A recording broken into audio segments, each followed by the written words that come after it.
தையிட்டி திஸ்ஸவிகாரை ஒரு பிரச்சனையான ஒரு விடயமாக பார்க்கப்படுகின்ற பொழுது தற்போது 3ஆம் தேதி அங்கு மகாநாயக சங்கத்தினுடைய தலையீட்டில் ஒரு பௌத்த சிலை அங்கு புத்தரினுடைய சிலை பிரதிஷ்டை செய்யப்படுவதற்கான ஏற்பாடுகள் இடம்பெற்று வருகின்ற நிலையில் அதனை ஒன்று சேர்ந்து அனைவரும் எதிர்க்க வேண்டும் என தற்போது தமிழ் தேசிய மக்கள் முன்னணியின் செயலாளர் கஜேந்திரகுமார் ஒரு அழைப்பு விடுத்துள்ளார்.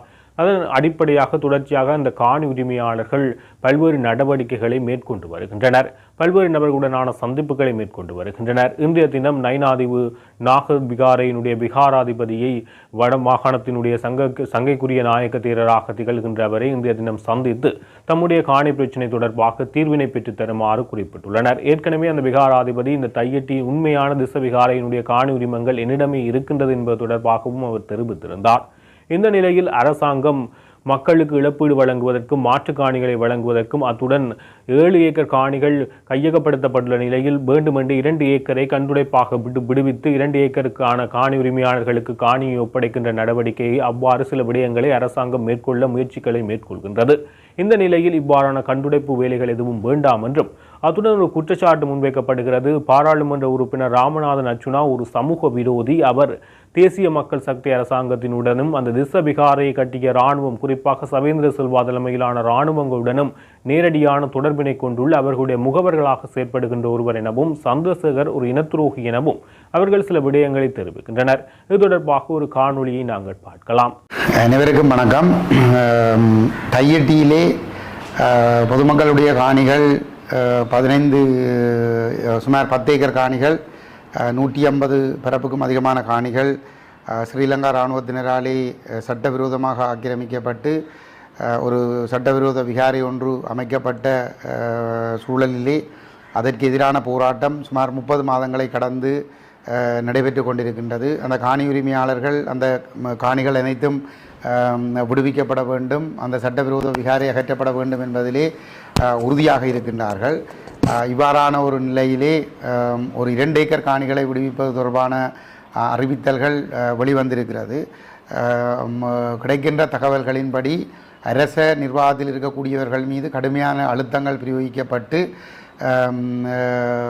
5 ஏக்கரை கபலீகரம் செய்து கொண்டு 2 ஏக்கரை விடுவிப்பது போன்ற ஒரு நாடகம் ஒன்று அரங்கேற்றுவதற்கான முயற்சிகளிலே இந்த என்பிபி அரசாங்கம் தாங்கள் ஒரு இனவாதமற்றவர்கள், மதவாதமற்றவர்கள், சட்டத்தின் ஆட்சியை எல்லோருக்கும் சமனாக நடைமுறைப்படுத்துபவர்கள் என்று கூறி மக்களை ஏமாற்றி வாக்குகளை பெற்றுக்கொண்டு வந்த தரப்பு இந்த காரியங்களை முன்னகர்த்துவதிலே தீவிரமாக ஈடுபட்டிருப்பதாக அறியக்கூடியதாக இருக்கின்றது. மக்களை பொறுத்தவரையிலே மக்கள் இந்த விடயம் தொடர்பாக எங்களோடு பேசியிருக்கின்றார்கள். அந்த விகாரை அகற்றப்பட்டே ஆக வேண்டும், அது ஒரு சட்டவிரோத கட்டிடம், அந்த காணிகள் அனைத்தும் விடுவிக்கப்பட வேண்டும் என்பது மக்களுடைய உறுதியான நிலைப்பாடாக இருக்கிறது. அந்த வகையிலே எதிர்வரும் 3ஆம் தேதி பௌர்ணமி தினத்தன்று அங்கே தையட்டியிலே வளமை போன்று நடைபெறுகின்ற போராட்டம் ஒரு மாபெரும் போராட்டமாக நடத்தப்படுவதற்கான ஏற்பாடுகள் அந்த காணி உரிமையாளர்களால் மேற்கொள்ளப்பட்டு கொண்டிருக்கின்றது. அதற்கு ஏனைய அரசியல் தரப்புகளும் அதிலே கலந்து கொள்ள வேண்டும் என்ற கோரிக்கைகளும் அந்த காணி உரிமையாளர்களால் முன்வைக்கப்பட்டிருக்கின்றது. அந்த வகையிலே அந்த போராட்டத்திற்கு அந்த 3ஆம் தேதி நடைபெற இருக்கின்ற போராட்டத்திற்கு அனைத்து தமிழ் மக்களும் கட்சி பேதங்களை கடந்து உங்களுடைய நேரங்களை ஒதுக்கி அந்த போராட்டத்திலே கலந்து கொள்ள வேண்டும் என்று கேட்டுக்கொள்ளுகின்றோம். ஏனென்று சொன்னால் இந்த என்பிபி அரசாங்கம் ஏனைய அரசாங்கங்களை இனவாத அரசாங்கங்கள் என்று கூறி அவர்கள் வந்த பாதை தவறான பாதை என்பதனால்தான் தமிழ் மக்கள் தமிழ் தேசியவாதம் என்ற ஒரு நிலைப்பாட்டுக்குள் சென்றார்கள் என்றும் தாங்கள் எல்லோரையும் சமனாக மதித்து சட்டத்தின் ஆட்சியை எல்லோருக்கும் சமனாக நடைமுறைப்படுத்தி இனவாதம் மதவாதம் இல்லாத ஒரு ஆட்சியை நடைமுறைப்படுத்தினால் எல்லா மக்களும் ஒற்றுமையாக வாழக்கூடிய ஒரு நிலைமை உருவாகும், தமிழ் மக்களுடைய பிரச்சனைகள் தீரும் என்று பசப்பு வார்த்தைகளை கூறி மக்களை ஏமாற்றி ஆட்சிப்பீடம் ஏறியவர்கள் இன்று அதே இராணுவத்தை பலப்படுத்தி அதே இனவாதம் கொண்ட காவல்துறையினரை பலப்படுத்தி அவர்களை தமிழர்களுக்கு எதிராக ஏவி இந்த காணி உரிமையாளர்களுக்கு எதிராக ஏவி அவர்களுடைய அந்த போராட்டத்தை கைவிடச் செய்கின்ற போராடுகின்ற மக்களை பிளவுபடுத்தி அவர்களை அச்சுறுத்தி ஒதுங்கச் செய்கின்ற செயல்பாடுகளிலே இந்த என்பிபி அரசாங்கம் மிக தீவிரமாக ஈடுபட்டிருக்கின்றது.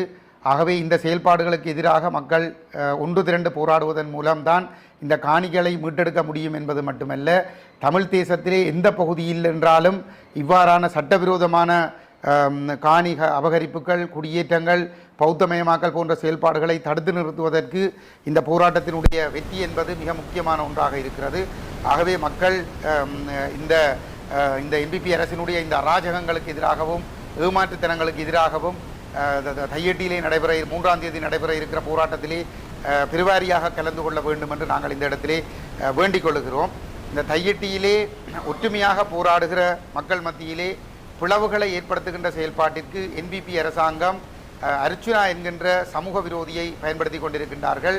அந்த ஒற்றுமையாக போராடுகின்ற மக்களுக்குள் இருந்து ஒரு சிலரை ஏமாற்றி அவர்களை அழைத்து சென்று பிக்குவோடு பேசி அவர்களுடைய காணிகளை மாத்திரம் விடுவிப்போம் என்கின்ற அடிப்படையிலே ஒரு ஏமாற்றுத்தனத்தை செய்து ஒற்றுமையாக போராடுகின்ற செயல்பாடுகளில் இருந்து வெளியே எடுத்து இந்த போராட்டங்கள் அவசியமில்லை என்கின்ற கருத்துருவாக்கத்தை அந்த போராடுகின்ற மக்களிடம் இருந்தே கொண்டு வருவதற்கான ஒரு முயற்சிகள் மேற்கொள்ளப்படுகிறது. அந்த துரோகத்தனமான செயல்பாட்டிற்கு அந்த சமூக விரோத மனப்பான்மையுடைய ஒரு ஒரு சமூக ஒழுக்கமற்ற ஒரு வக்கிர குணம் கொண்ட அந்த நபரை பயன்படுத்தி இந்த பௌத்த இனவரி கொண்ட பீடமும் இந்த அரச இந்த இவரை அர்ச்சுனாவை இயக்குவதிலே என்பிபி அரசாங்கம் மட்டுமல்ல, இந்த விகாரியை சட்டவிரோதமாக கட்டிய இராணுவ தரப்பும் இருக்கிறதா என்கின்ற ஒரு பலத்த சந்தேகம் இருக்கின்றது. ஏனென்று சொன்னால் அவர் ஒரு எல்லையை கடந்து ஆடுகின்ற பொழுது அவரை தாளாட்டுகின்ற செயல்பாட்டை தான் என்பிபி அரசாங்கம் மேற்கொண்டு வருகின்றது. குறிப்பாக நேற்றைய தினம் கூட யாழ்ப்பாணம் மாவட்ட செயலகத்திலே நடைபெற்ற ஒருங்கிணைப்பு குழு கூட்டத்திலே மிகவும் அநாகரிகமான முறையிலே அந்த அர்ச்சுனா என்கின்ற அந்த சமூக விரோதி நடந்து கொண்டிருந்தார். அவர் பாவிக்கின்ற வார்த்தைகள், அவருடைய செயல்பாடுகள் அனைத்துமே இந்த வளர்ந்து வருகின்ற இளம் தலைமுறையினரை ஒரு வக்கிர குணம் கொண்டவர்களாகவும் பெரியவர்களை மதிக்க தேவையில்லை என்கின்ற ஒரு இழி நடத்தை கொண்டவர்களாகவும் மாற்றியமைக்கக்கூடிய வகையிலே தான் அவருடைய செயல்பாடுகள் அமைந்திருக்கின்றது.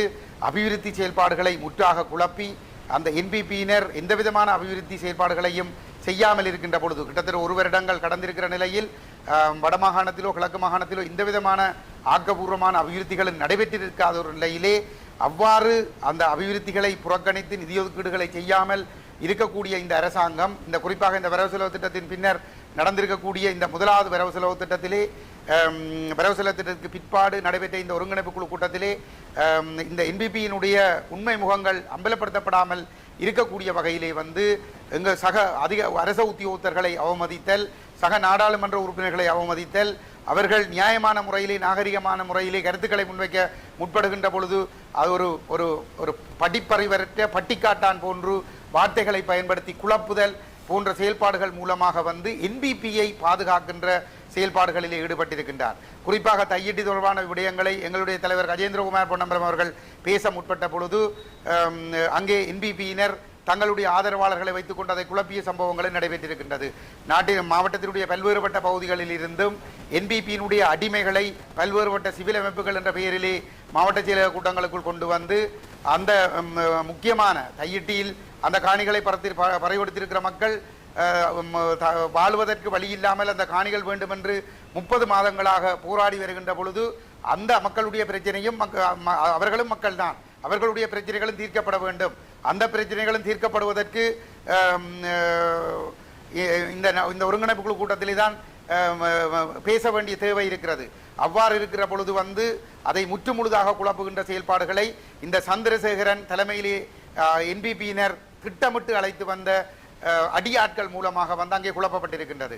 மொத்தத்திலே நேற்றைய தினம் இந்த ஒருங்கிணைப்பு குழு கூட்டம் ஒரு மிக கேவலமான ஒரு முன்னுதாரணமாக இந்த சமுதாயத்திற்கு இருக்கக்கூடிய வகையிலே அர்ச்சுனாவாலும் என்பிபி அடியாட்களாலும் குழப்பப்பட்டிருக்கிறது என்று சொன்னால் அதற்கு முழு காரணமும் இந்த என்பிபி அரசாங்கம், குறிப்பாக சந்திரசேகரன் தான் திட்டமிட்டு இந்த அடியாட்களை தயார்படுத்தி, அர்ச்சுனாவும் சந்திரசேகரனுடைய வழிகாட்டலிலே தான் இயங்குகிறார். இந்த என்பிபியினுடைய ஏனைய எடுபடிகளும் சந்திரசேகரனுடைய வழிகாட்டலிலே தான் செயல்படுகின்றார்கள். ஆகவே இந்த என்பிபி அரசாங்கத்தினுடைய இந்த கீழ்த்தரமான செயல்பாடுகளை நாங்கள் மிகவும் வன்மையாக கண்டிக்கின்றோம். அதுவும் குறிப்பாக சந்திரசேகரன் கிட்டத்தட்ட 40 ஆண்டுகளுக்கு மேலாக இந்த என்பிபியிலே இணைந்து கொண்டு தமிழர்களுக்கு எதிரான இன அழிப்பிலே ஜேவிபியினர் தீவிரமாக ஈடுபட்டிருந்த பொழுது ஜேவிபியிலே அவர் நீண்ட காலமாக 40 ஆண்டுகளுக்கு மேலாக இருக்கின்றார். அந்த ஜேவிபியினர் தமிழர்களுக்கு எதிரான தீவிரமான இனவரி கொண்டவர்கள். இந்த சமாதான முயற்சிகளை குழப்பி தமிழர்களுக்கு எதிரான இனஅழிப்பை செய்வதிலே ஜேவிபியினர் தீவிரமாக ஈடுபட்டிருந்தார்கள். சுனாமி கட்டமைப்பை பிரிப்பதிலும் வடகிழக்கு தாயகத்தை பிரிப்பதிலும் ஜேவிபியினர் தீவிரமாக ஈடுபட்டிருந்தார்கள். அந்த சந்தர்ப்பத்திலே எந்த ஒரு மானமுள்ள தமிழனும் ஜேவிபியோடு செயற்பட்டிருக்க முடியாது. ஆகவே ஒரு மானம் கெட்ட ஒரு இனத்துரோகியாக இருக்கக்கூடிய சந்திரசேகரன் அந்த ஜேவிபியோடு இந்த இனத்தை காட்டிக் கொடுக்கிற செயல்பாட்டை செய்தது மட்டுமல்லாமல் இன்று இந்த விடுதலை போராட்டம் மௌனிக்கப்பட்டு 16 ஆண்டுகளுக்கு பிற்பாடு ஏனைய அரசாங்கங்களை இனவாத அரசாங்கங்கள் என்று சிங்கள மக்கள் நிராகரித்திருக்கிற நிலையிலே இப்பொழுது வந்திருக்கிற இந்த மிக மோசமான இனவாத ஜேவிபிக்கு வந்து வெள்ளையடிக்கின்ற ஒரு செயல்பாட்டை இந்த சந்திரசேகரன் செய்கிறார். அதற்கு தனக்கு துணையாக இந்த சமூகத்தில் இருக்கக்கூடிய அடியாட்களை தெரிவு செய்து அர்ச்சுனா போன்ற சமூக விரோதிகளையும் ஒருங்கிணைத்துக் கொண்டு வெளியிலே தாங்கள் முரண்படுபவர்கள் போன்ற ஒரு தோற்றப்பாட்டை காட்டிக்கொண்டு இந்த மாவட்டத்தினுடைய ஒரு கிட்டத்தட்ட பல நூற்றாண்டுகளாக 1000 ஆண்டுகளுக்கு மேலாக ஈழத்தீவிலே தமிழர்களுடைய தேசம் ஒரு தனித்துவமான ஒரு பண்பாடு கலாச்சாரங்களை கொண்ட தேசமாக இருந்து வந்திருக்கிற ஒரு நிலையிலே இன்று தமிழர்கள் என்று சொன்னாலே பார்க்கிறவர்கள் எல்லோருமே காரி உங்களக்கூடிய ஒரு தரப்பாக சித்தரிக்கின்ற வகையிலே கோமாளிகளை ஒருங்கிணைத்து இந்த கோமாளித்தனமான கூத்தை ஆடிக்கொண்டிருக்கின்றார். அவர்களுடைய இந்த செயல்பாடுகளை எங்களுடைய மக்கள் புரிந்து கொள்ள வேண்டும். இந்த மக்கள் இந்த மண்ணிலே ஒரு 40 ஆண்டுகள் 35 ஆண்டுகள் தேசிய தலைவர் பிரபாகருடைய தலைமையிலே ஒரு புனிதமான விடுதலை போராட்டம் நடைபெற்றது. அந்த விடுதலை போராட்டத்துக்கு அதனுடைய அந்த போராட்டம் ஒரு தூய்மையான ஒரு கலாச்சாரத்தை ஒரு ஆரோக்கியமான கலாச்சாரத்தை இந்த சமூகத்திலே கட்டியெழுப்பி விட்டிருந்தது. அவற்றை எல்லாம் சிதறி சின்னாபின்னமாக்குகின்ற வகையிலே தான் இன்று செயல்பாடுகள் நடைபெற்றுக் கொண்டிருக்கின்றது. இந்த போராட்டம் விட்ட இடத்திலிருந்து அந்த போராட்டத்தினுடைய இலட்சியங்கள் அது உருவாக்கி தந்த கலாச்சாரம் பண்பாடுகள் அனைத்தையுமே பேணி பாதுகாத்து அடுத்த சந்ததிக்காக முன்கொண்டுகின்ற செல்லுகின்ற செயல்பாட்டை இந்த மக்களோடு சேர்ந்து கஜேந்திரகுமார் பொன்னம்பலம் தலைமையிலே நாங்கள் முன்னெடுத்து வந்திருக்கின்றோம். அந்த முயற்சிகள் அனைத்தையுமே மண்ணோடு மண்ணாக்குகின்ற செயல்பாடுகளை இந்த என்பிபி சதிகாரர்கள் செய்து கொண்டிருக்கிறார்கள் என்பதனை எங்களுடைய மக்கள் தெளிவாக புரிந்து கொள்ள வேண்டும்.